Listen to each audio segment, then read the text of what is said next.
in our life. God can't give us the old, God can't give us new things right now. We got to go through a process. We have to get ready to prepare to get rid of something that is old. Something that we grew tired of. We have to prepare to get rid of that thing so we can go into the process of having a new thing in our lives. And that's life. That's life. Things happen and we have to respond. Job, going back to Job, Job was being considered. All the things that happened to him. He lost his family, he lost everything. And he was brought to a low point where he even started to question, why is God doing this to me? Is God punishing me? I curse my existence. See, there's a lot of things that had to happen before God had to restore him.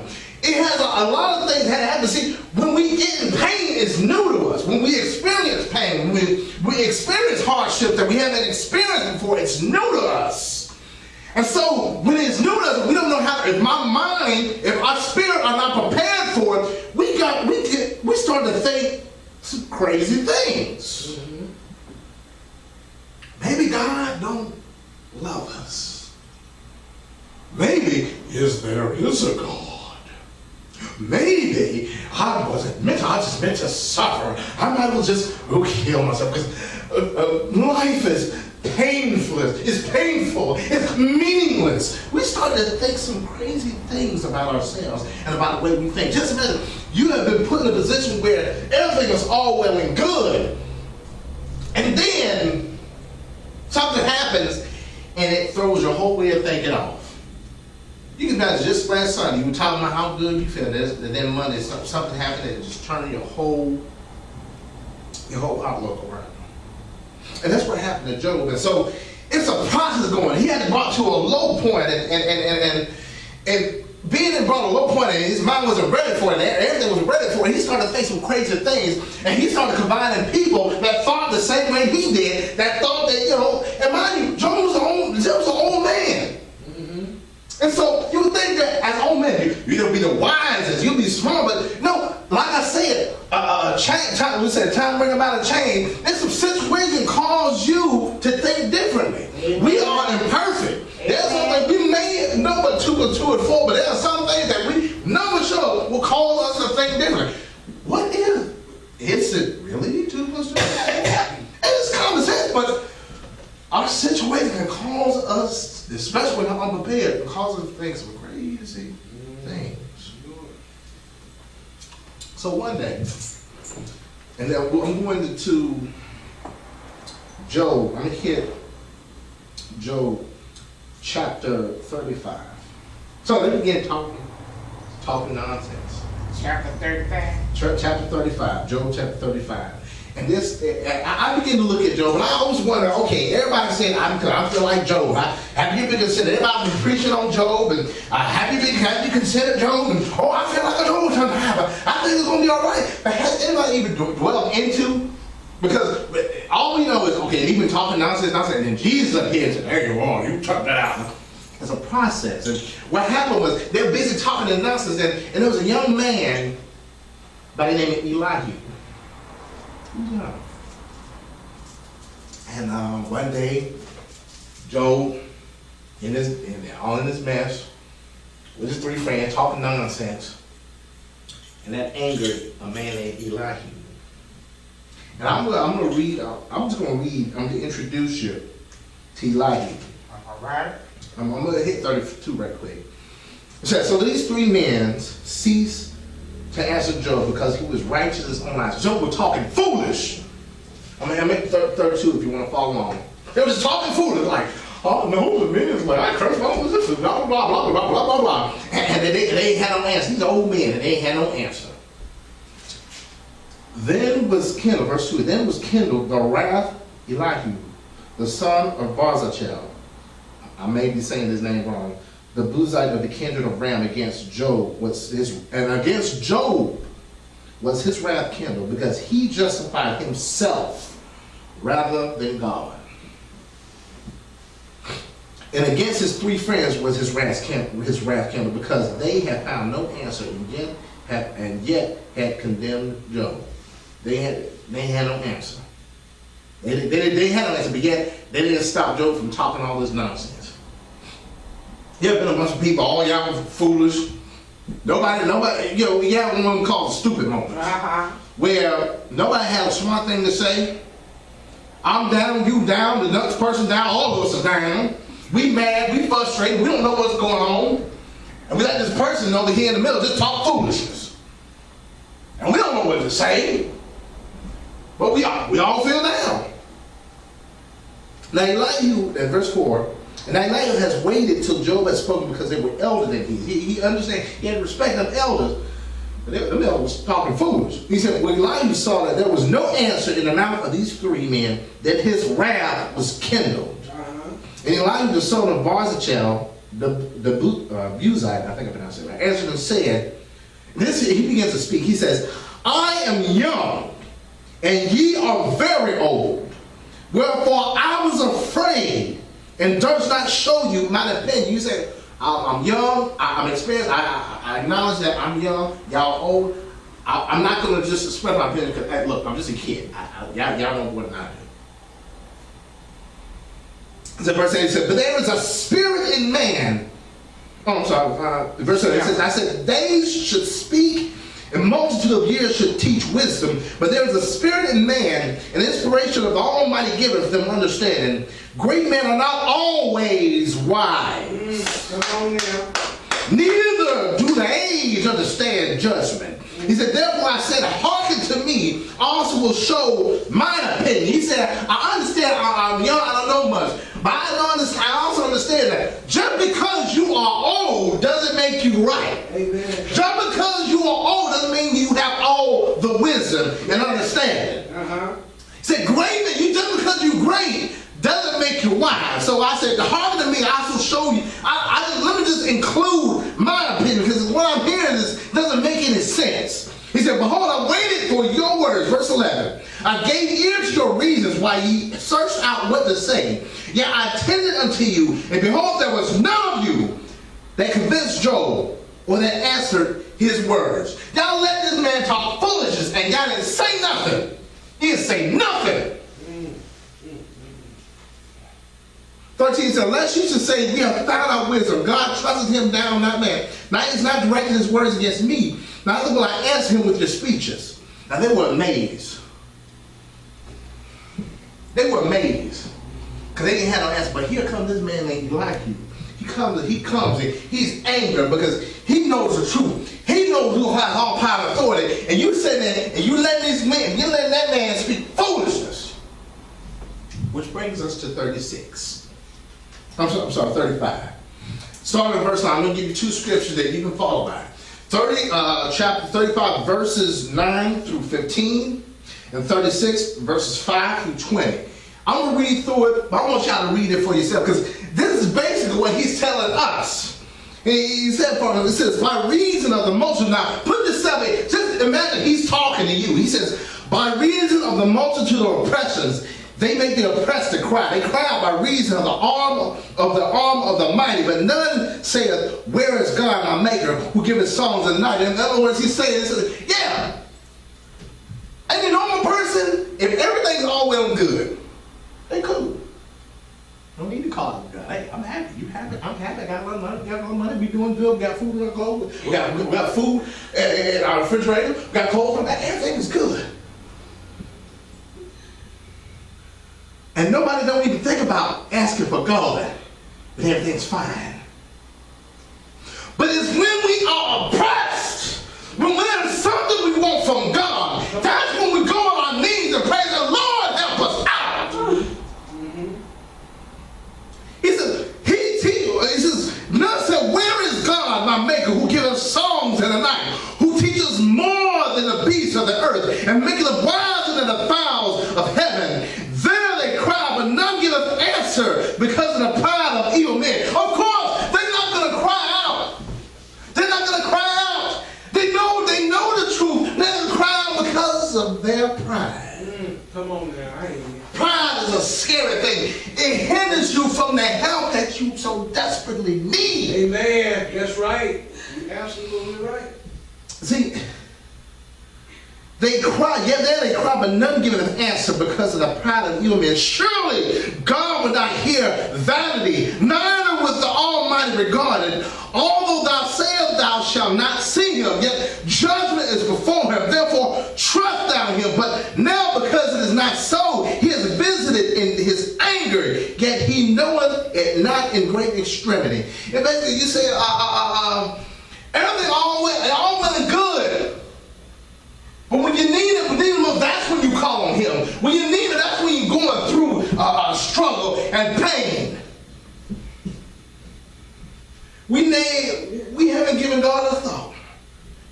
But here you are. You look at Job and say, here you are, in your pain, in your misery, and you call God. That's what he's for. He say, what did he say? Sure, it says, where is God, my maker? None of them say, where is God, my maker? Who giveth songs in the night, who teaches more than the beasts of the earth, and makes us wiser than the fowls of the heaven. Nobody will call on God. But here you are, about to doubt your own existence. Don't you know we serve a mighty God? Go to verse 36, starting at verse 5. And this is the meat, and this is what I want to, if y'all have time, this is the meat. It says, behold, verse 5, chapter 36, verse 5, behold, God is mighty and despise not any. He is mighty in strength and wisdom. He preserveth not the life of the wicked, but giveth right to the poor. And if I get like a simple version, he says, there's more to be said on God's behalf. And he said, God is powerful. He doesn't hate you. People think that God, I'm going through, good God. No, God doesn't hate you. Come on now. He don't hate the righteousness. You serving God and you going through trouble, that doesn't mean God hates you. It don't. You see, he says, he preserved not the life of the wicked, but give right to the poor. He withdraw not his eyes from the righteous. He's not going to leave you. He's but with kings are they on the throne, yet he does establish them forever, and they are exalted. And they be bound in fetters, beholden in cords of affliction. And he shows them their work, and in their transgressions they have exceeded. He opened also their ear to disciple and discipline, and commanded them that they return from their iniquity. The reason why some Christians, they go through because that's his way of correcting you. See, God whoop us so that we won't sin any further. Come on now. Come on. It's not that he hates us. Come on. I hate See, sometimes he has to give us a warning. Yes. Don't you know we are saved by his grace? And you wonder why, okay, I'm going through what I'm going through. Why am I going through now? He said, there's something that's amiss. See, agape, we are not being punished. I want y'all to understand this. You're loving God, you're serving God, you seem like you're going through trials and tribulations. Understand this, you are not being punished. God is correcting you. He corrects the ones that he loves. There's a challenge that God has put on each and every one of our lives. Most of it is so varied, there's so many different challenges, but it's something that God wants us to do. There's something God wants us to see. If there's an iniquity in your life, he is going to correct you. He's going to put a little trouble in your life to show you, hey, you're going the wrong way. Come back over here. That's what he was telling Job. Job started, there was a weakness in Job. There was a weakness in his way of thought. You see, it talks about Job in the beginning saying he was a wealthy man. He was a righteous man. He's doing all well good. But see, what they failed to realize, there was some weakness that God see that no one else saw. And he used the opportunity to pull that weakness out of him. And the only way he can pull that weakness out of us, he had to make Job extremely uncomfortable. Amen. That's right. That's right. Ladies and gentlemen, I just said, have you felt like, have you been considered lately? Have you felt like you're in an uncomfortable position? Come on. You felt like I'm serving God, but I'm not where I want to be. I'm happy, but there's something I want to do for the Lord. I want to do like, Lord, you know what I'm going through. You know what I'm trying to do. Won't you help me? Come on, man. Come on. And the Lord says, it's not you personally. Don't get me wrong. Don't take it personally. But there is a weakness I see inside of you. Yes. See, as we look at our life right now, everybody is so impatient. Amen. Impatient. That's right. Look at I-85. You see how quickly they built that bridge? And everybody was starting to question, like, is that bridge going to be okay? Is it okay to cross? Because they built it pretty fast. Yes. Everybody is so impatient. Yes. You see so many accidents. So many accidents. Because people don't want to be considerate. People don't want to be impatient. People make rational decisions. Not so much that we wouldn't go far as driving, but they make rational decisions in their life because they're so impatient. There's a weakness that is growing and is prevalent, and everybody can see it. The people that they love with can see it, but they can't see it themselves because they're so prideful. Come on now. That's right. That's right. He opened also their ear to the disciple and commanded that they return from iniquity. If they obey and serve him, and this is Elihu. He's talking to Job. He says, if they obey and serve him, they shall spend their days in prosperity and their years in pledge. But if they obey not, they shall perish by the sword, and they shall die without knowledge. But the hypocrites in heart heap up wrath. They cry not when he bindeth them. They cry not when they bind them. You know them hypocrites. We can talk about hypocrites all day. There's a bunch of hypocrites. We can see a bunch of hypocrites. Now we can go down the street and we can see a bunch of hypocrites. And hypocrites, you tell you, they don't cry out when they go through trouble. They gonna sit there and pretend that everything is fine. Or they're gonna go through business as usual. You got a bunch of churches run by a bunch of hypocrites. And see that they're gonna go through everything they're gonna go through. They know they're in trouble. They know they have financial issues. And they refuse to cry to God because of their pride. They rather go and treat it as a business when you know darn well the church is not meant for a business. Amen. It's not meant to be treated as a business. It should be treated as a hospital because people need help out there. My God, that's right. Amen. Amen. But hypocrites, see how they hypocrites. See, they don't know what it means to cry out. They don't know what it means to sit down on their knees late at night when they get their home and pray and ask for God for help for their church. They don't know what that means. They think that's always undignified. I should have gone there. Everything should be fine. My business should be fine. My church should be fine. They don't know what it means to get down on their knees and pray and ask for God's help and continue to pray and continue to fast for their church. They don't know what that means, Pastor.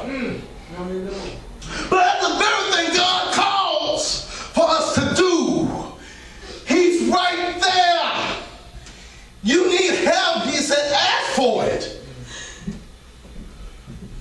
Job was going through. Yes, he was. He didn't understand. He started to think some crazy things and trying to conjure up some crazy devices. Just like a bunch of hypocrites that sitting there, they come up with crazy things and crazy business plans and crazy designs and crazy this and crazy that. And they end up hurting their own this ministry. They're hurting their own ministry because they refuse to ask help from God. They refuse to ask for help. They will sit there and pretend everything is all right when they know darn well that nothing's all right. There was a weakness, like y'all see, there's a weakness in Job. When he was going through affliction, all things, he was having his own pity party. He was wondering, why was me? Why was me? Never thought to ask God for help. He rather confide on his friends and confide on his feelings. We have got one important thing. This is the God we serve. He was able to create the heavens and the earth. He was able to feed the flock. He was able to feed the beasts, the fowls of the air. Just imagine God able to do all that. Just imagine what he able to do right now. He forgot about that. Come on now. My God. My God. They die in youth. And their life is among the unclean. They're lost. They die in their youth. They're so confused. They're in pride. They don't know to ask for help. They don't know that they don't know what's going on. They were at the valves on what feels good. I'm making a lot of money. That feels good to me. It doesn't matter what I tithe to God. This money in my bank account feels good to me. It's an unfaithful relationship. There's some infidelity, but it feels good to me.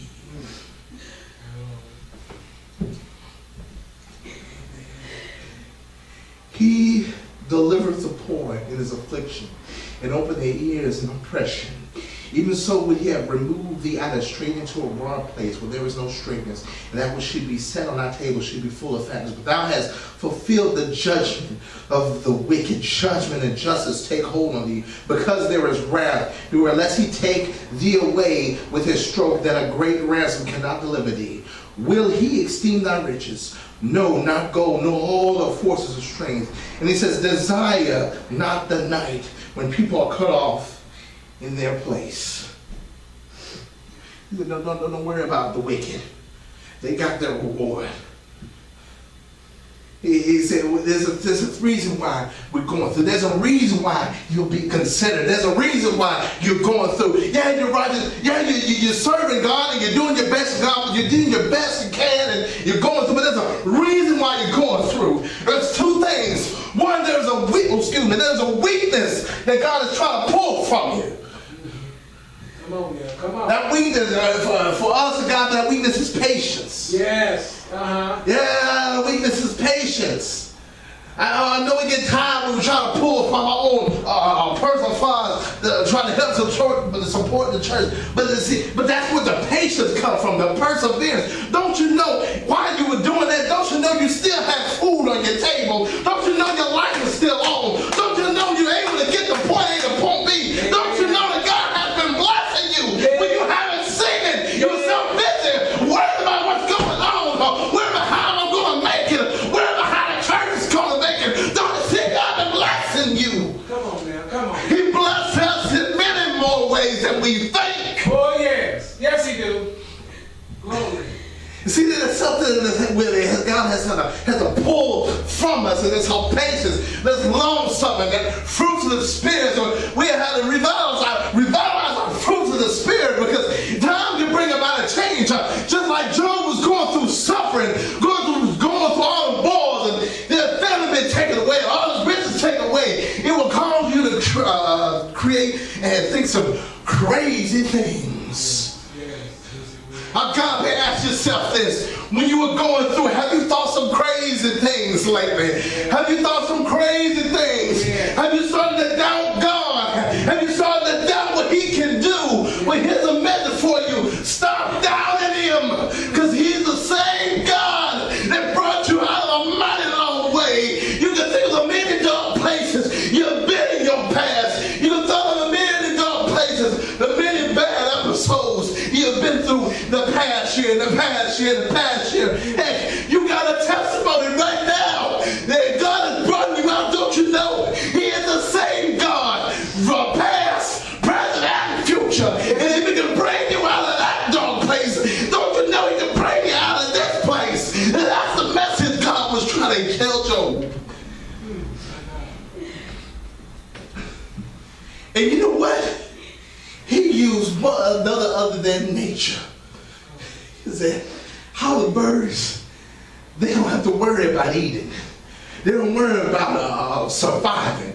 God takes care of them. We don't have to worry about trees dying. We don't worry about the vegetation. Just when God sends a mighty storm, sometimes sends mighty rain, and he takes care of the trees, and he takes care of the flowers. Don't you know, they take care of the fishes of the sea. They have their own ecosystem that God has set in place where there will always be fish in the sea. There will always be fowls in the air. There will always be beasts on the field. There will always be vegetation that we can eat off of. Don't you know God takes care of us? He also takes care of the people that don't even put God and give God a time of the day. He takes care of them as well. Don't you know, each and every one of us, we are saved by God's grace and mercy, because God loves each and every one of us. He will never leave you nor forsake you. And that was Elijah was trying to tell Job. You've been talking all that nonsense, Job. You've been sitting down your existence, Job. You've been cursing your own existence, though. Don't you know, even in your broken times, even in your low times, God has been taking care of you. Ask yourself this: have you felt like you've been considered lately?